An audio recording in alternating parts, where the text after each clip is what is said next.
یہ سورہ مبارک کا نماز کا جزو لازم ہے، جزو لازم۔ چنانچہ اس کے ضمن میں وہ حدیث میں آپ کو سنا دینا چاہتا ہوں کہ جو بخاری میں بھی ہے، مسلم میں بھی ہے، ترمذی میں، ابو داؤد میں، نسائی میں وغیرہم، یوں سمجھیے کہ محدثین نے سب نے اس کو تسلیم کیا ہے۔ اور یہ حضرت عبادہ ابن صامت سے ہے رضی اللہ تعالی عنہ۔ وہ فرماتے ہیں کہ حضور نے ارشاد فرمایا لا صلاۃ لمن لم یقرأ بفاتحۃ الکتاب، اس شخص کی کوئی نماز نہیں جو فاتحۃ الکتاب یعنی سورہ فاتحہ نہیں پڑھتا، اس کی کوئی نماز نہیں۔ اس کا یہ مفہوم تو متفق ہے کہ سورہ فاتحہ نماز کا جزو لازم ہے، البتہ اس کے بعد اختلاف ہے۔ آیا جماعت کی شکل میں جب نماز ادا کی جائے تو امام کے ساتھ ہر مقتدی کا پڑھنا بھی واجب ہے یا نہیں؟ اس میں تین آراء ہیں ہمارے ہاں، دو انتہائی آراء ہیں، ایک درمیانی رائے ہے۔ ایک رائے جو ہمارے ہاں تو بہت ہی معروف ہے، مشہور ہے، اس لیے کہ امام ابو حنیفہ کی رائے ہے، فقہ حنفی کا بڑا اہم مسئلہ ہے، اور ہماری عظیم اکثریت جو آبادی کی وہ حنفی المسلک ہے۔ وہ تو یہ ہے کہ امام کی قرات جب ہو رہی ہے، امام کے ساتھ آپ نماز پڑھ رہے ہیں تو امام کی قرات ہی آپ کے لیے قرات ہے، آپ کو نماز نہیں پڑھنی۔ مقتدی کے لیے یہ سورہ فاتحہ جو ہے اس کا پڑھنا ضروری نہیں، بلکہ نہ صرف یہ کہ ضروری نہیں بلکہ نہ پڑھنا ضروری ہے۔ یہ انتہائی شدت ہے کہ جو حنفی مسلک میں اس بارے میں ہے،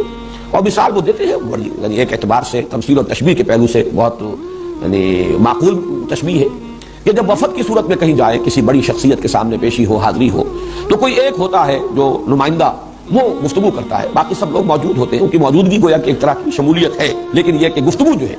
کوئی درخواست پیش کرنی ہے، کوئی مطالبہ رکھنا ہے، تو وہ ایک ان کا نمائندہ پیش کرتا ہے۔ اسی طریقے سے جب امام پڑھ رہا ہے تو گویا کہ مقتدیوں کی طرف سے قرات ہو گئی۔ یعنی یہ مطلب نہیں ہے کہ یہ نماز کا جزو لازم نہیں ہے، صرف یہ ہے کہ جب جماعت کی شکل میں نماز پڑھی جا رہی ہو تو سورہ فاتحہ جب امام نے پڑھ لی تو گویا کہ تمام مقتدیوں کی طرف سے بھی قرات کا حق ادا ہو گیا۔ اس کے بالکل برعکس اور دوسری انتہائی رائے جو ہے وہ امام شافعی کی ہے رحمہ اللہ، کہ جو ظاہر ہے اس کا، ویسے یہ میں عرض کر دوں کہ جو موقف ہے امام ابو حنیفہ کا اور جو حنفی مسلک ہے، اس میں ایک دلیل یہ بھی پیش کی جاتی ہے کہ قرآن حکیم میں یہ حکم ہے اذا قرئ القرآن فاستمعوا له وانصتوا، جب قرآن پڑھا جائے تو اس کو توجہ سے سنو، پورا دھیان ادھر لگاؤ اور خود خاموش رہو۔ اگرچہ یہ دلیل جو ہے در حقیقت بنتی ہے تیسری رائے کے لیے جو میں بعد میں عرض کروں گا، لیکن اسے بھی جو حنفی المسلک لوگ ہیں وہ اپنے موقف کی دلیل کے طور پر پیش کرتے ہیں۔ اس کے بالکل برعکس ہے، وہ گویا کہ اس حدیث کے جو الفاظ ہیں اس پر مبنی ہے، ظاہر الفاظ لا صلاۃ لمن لم یقرأ بفاتحۃ الکتاب، اور حدیث یقیناً اتنی قوی ہے، اتنی مستند ہے، اپنے سند کے اعتبار سے اتنی اعلیٰ رتبے کی ہے کہ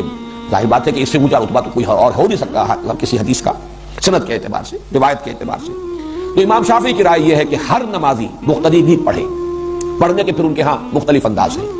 چونکہ حضور کا ایک معمول یہ بھی نقل ہوا ہے کہ آپ جب پڑھتے تھے سورہ فاتحہ جہری رکعت میں بھی، اس کے بعد تھوڑی دیر تک آپ خاموش رہتے تھے، وقفہ ہوتا تھا۔ ہم تو ہماری عادت تو یہ ہے کہ فوراً ہی کوئی جو سورت ملانی ہے یا کچھ قرآن کا حصہ پڑھنا ہے تو سورہ فاتحہ کے بعد اس کو متصل کر لیتے ہیں، لیکن حضور سے یہ ثابت ہے تھوڑا سا وقفہ، اور اس کے دوران گویا کہ مقتدی بھی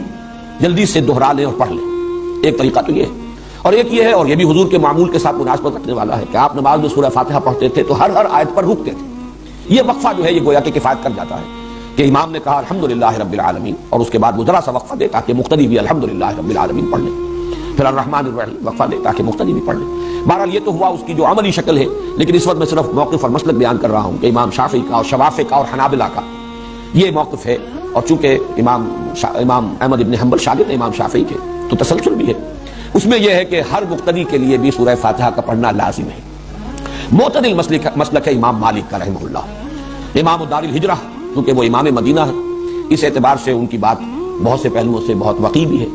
حدیث کا بھی سب سے پہلا مجموعہ جو ہے موطا امام مالک، یہ گویا کہ اولین مجموعہ ہے جس کو کہ فقہی جو بھی ابواب ہیں ان کی شکل میں مرتب کیا گیا۔ امام مالک کا موقف یہ ہے، اور میں اس کو کوئی بات نہیں سمجھتا اس کے بیان کرنے میں کہ میرا اپنا عمل اس پر ہے،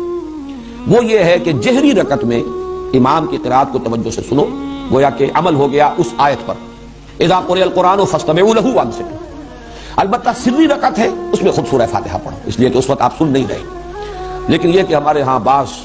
جو مفتی حضرات ہیں، حنفی مفتی حضرات، وہ اس میں بہت شدت سے کام لیتے ہیں کہ فرض کیجئے کوئی رکعت آپ کی چھوٹ گئی تھی، پہلی رکعت رہ گئی تھی، آپ دوسری میں شریک ہوئے، تو اب اگر آپ اپنی رکعت پہلی جو ہے پڑھنے کے لیے، جبکہ باقی نمازی فارغ ہو گئے، سلام پھر چکا، امام سلام پھر چکا، اب آپ کھڑے ہو کر جو رکعت پڑھ رہے ہیں، تو شدت کی انتہا یہ کہ اس رکعت میں بھی سورہ فاتحہ مت پڑھو،